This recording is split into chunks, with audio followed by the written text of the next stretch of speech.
এখন যিনি দলের প্রধান হবেন তিনি আর প্রধানমন্ত্রী হতে পারবেন, তিনি একই সালে দলীয় প্রধানের দায়িত্বে থাকতে পারবেন না। এই পরিবর্তন বিরাট ব্যাপার।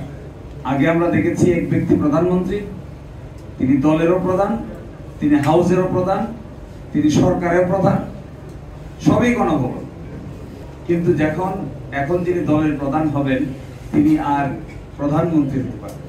খুব ইম্পর্টেন্ট প্রশ্ন। আরেকটা বড় প্রশ্ন এখানে হয়ে গেছে, এসে যাচ্ছে, 10 বছরের বেশি কেউ ওই পাওয়ার স্ট্রাকচারের প্রাইম মিনিস্টার থাকতে পারবেন না, বিরোধী দেই হোক আর একটা না হোক। বিরাট পরিবর্তন। একবার চিন্তা করেন, যতই অসুবিধাজনক শাসন আসুক না কেন, যত কঠিন শাসকেরই জন্ম হোক না কেন, 10 বছরের বেশি না। সাউথ টাউনে হোক আপনার স্বপ্নের আবাসন, শতভাগ রেডি প্লট, সাথে সাথেই সাফ কাবলা রেজিস্ট্রি। 10 বছর পরে তিনি ইনভ্যালিড হয়ে যাবে। সাংঘাতিক প্রশ্ন। এটা একবার চোখ খুললেই বাইরে হয়ে যাবে। এবার যারা প্রথম ভোট দেবে তারা একজন শাসক দেখেছে, একটা, দুইটা, তিনটা কনজিকিউটিভ 15 বছর।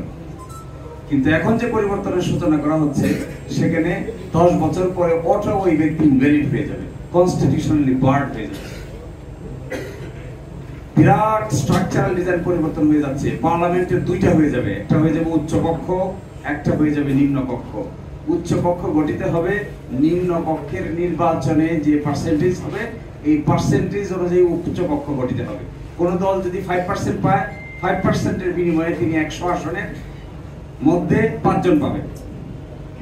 কোন দল যদি 20% পায়, 100 আসনের এগেইনস্টে তিনি 20টা আসন পাবেন। কোন দল যদি 60% পায়, 100 আসনের এগেইনস্টে তিনি 60টা পদ পাবেন উচ্চকক্ষে। তাহলে দেখবেন উচ্চকক্ষে কোন দলের পক্ষেই এককভাবে সংখ্যাগরিষ্ঠতা অর্জন করা সম্ভব হবে না।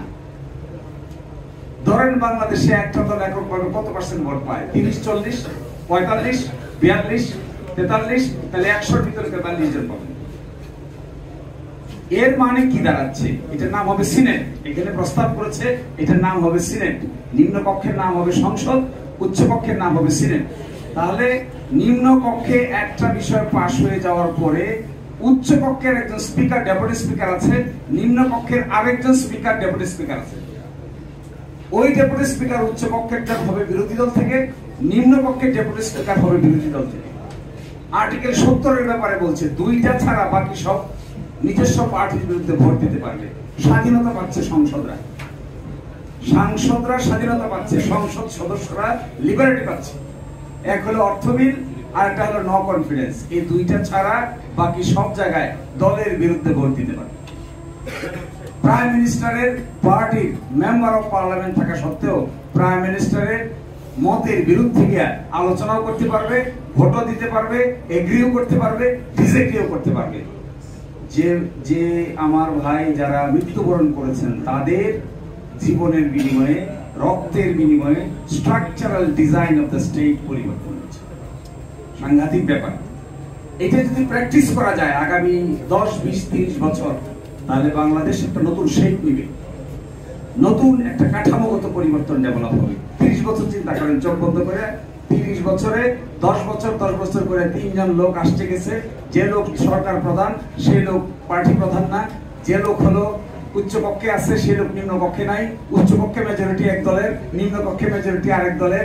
উচ্চ কক্ষে হলে এই 20 জন কোনোভাবেই একমত হতে পারছে না, নিম্ন কক্ষে একমত হয়ে যাচ্ছে।